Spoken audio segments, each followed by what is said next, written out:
Hello everyone and welcome to Beer Basics. I'm Matt, this is Tom. You know us from First Sip here at Elevated Beer, Wine, and Spirits. Today we're going to be talking about one of the main ingredients in beer. There are four main ingredients in beer. You've got water, you've got yeast, you've got hops, and you've got grain. And one of the most popular grains is barley, which is turned into malt through a kilning process. So we're going to talk about malt today. Tom, tell us about malt, the various styles and kinds that there are, and how it's used in beer. Yeah, one of the biggest building blocks for beer is your malt. You have a base malt, and then you have specialty malts. And as Matt talked about, there's a kilning or drying or kind of baking process where you take the raw plant and actually dry it out. And if you extend that period of time, you get a more of a roasty flavor, and you can get those darker colors and flavors similar to a coffee roasting.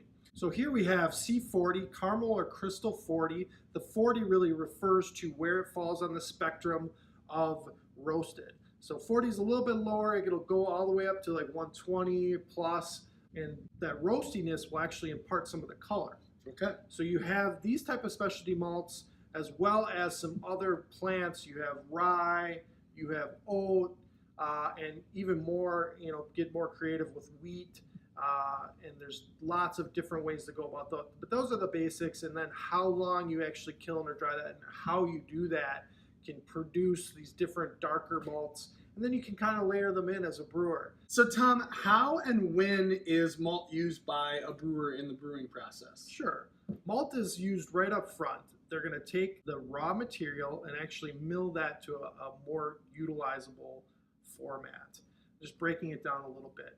Then they're going to add heated water to extract some of the sugar, starch, proteins from the grain, and that will form the base wort of the beer. That's boiled with hops added to it and then finished with the fermentation process with yeast to come to a finalized beer product. And so milling the malt, boiling it, provides then the raw materials for yeast to do their job in the fermentation. Is that correct? Exactly.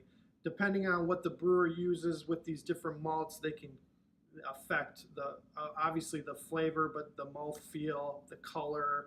They can layer flavors in there. You can add a smokiness, a peatiness, even with some different things. The variety of malts that can be used really give a brewer a palate to work with for their base. And then, of course, hops comes in to kind of color in the lines. And so if someone were to say a beer tastes malty, what would they be talking about? Well, I think that really has to do with hops actually being in the background more. I mean, a lot of beers, all beers really are going to have some malt presence, but what is the star? What is up front? And so a maltier beer is going to tends to be a little bit darker, but doesn't have to be super dark. And we'll definitely have layers of those flavors. You can talk about caramel, toffee, breadiness, biscuit, cracker, even down to raisins, dates, coffees, chocolates. All those flavors are coming from the malt. So people that enjoy those type of flavors are liking the maltier style beers. And again, that just means also hand in hand, typically, the hops are kind of in the background just to kind of balance it out a little bit.